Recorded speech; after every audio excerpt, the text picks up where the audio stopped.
What's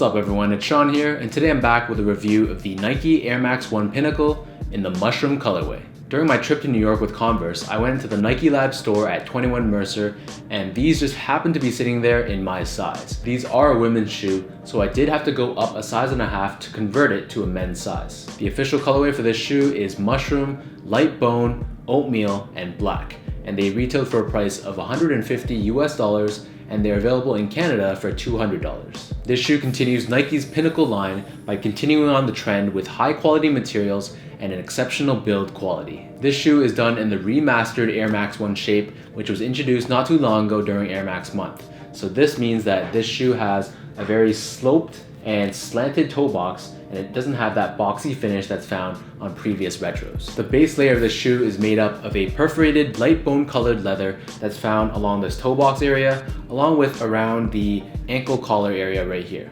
The mid panel or the quarter of the shoe, which is found on both the lateral side along with the medial side, this is done in a tumbled mushroom colored leather. The mudguard, which can be found wrapping its way around the lateral side, making its way around the toe box, and then partially covering the medial side, this is also done in that same tumbled mushroom colored leather.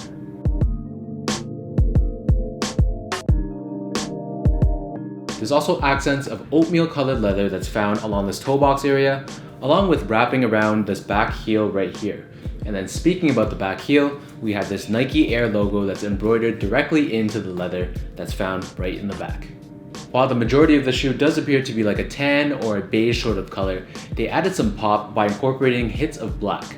So this can be found first off on the Nike swoosh, which is done in a black leather material found on both sides of the shoe, along with the eyelets that's also found right here on both sides as well.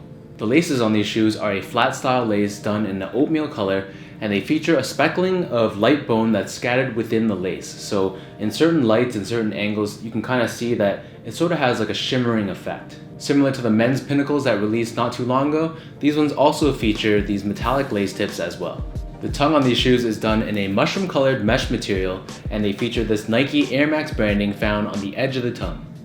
The inner liner of the shoe is done in a mushroom colored fabric that sort of has a crosshatch or like a checkered pattern to it. And at the very bottom, we have this removable insole that's also done in the same mushroom colored fabric material.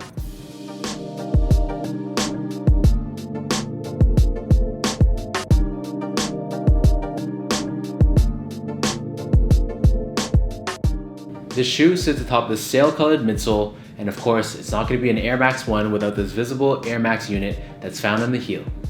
Finally, flipping the shoe to the bottom, we have your classic Air Max 1 outsole that's done in a sail colored rubber material.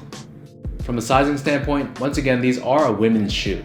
So if you recall, for the Air Max 1 Pinnacles for men, I did go down a half size to a size 10.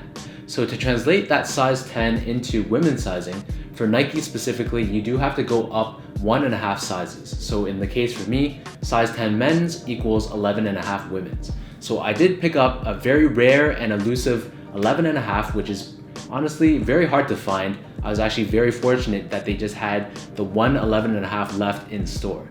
So I picked these up, tried these on, and honestly they fit actually a little bit bigger than the men's 10. I'd say that this 11.5 is more in between a 10 and a 10.5 men's. I don't think that these were big enough that I could have gone down to a size 11. That honestly probably would have been a little bit too tight, but the 11.5 is definitely a little bit more generous in spacing compared to the men's size 10.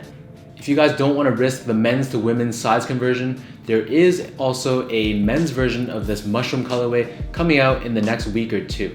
So this is slightly different. I personally find this women's version to be a better looking shoe compared to the men's, but trying to find a size 10 to 12 is going to be a little bit tough considering they are very rare sizes for women's shoes.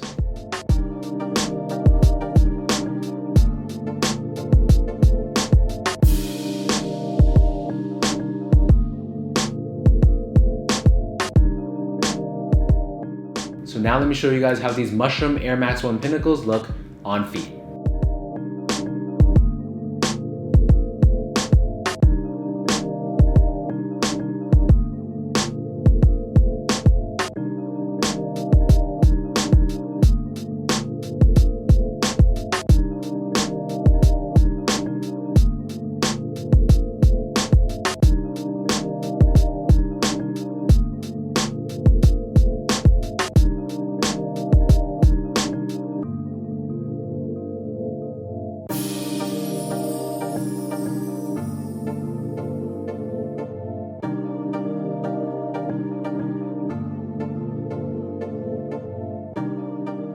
So that wraps up my review of the Air Max 1 Pinnacle in the mushroom colorway. If you guys did enjoy this video, I would appreciate if you could give me that thumbs up and hit that subscribe button down below. And as always, give me a follow on Instagram as well at SGO8. Until next time, thank you guys so much for tuning in, and I'll see you guys in my next review.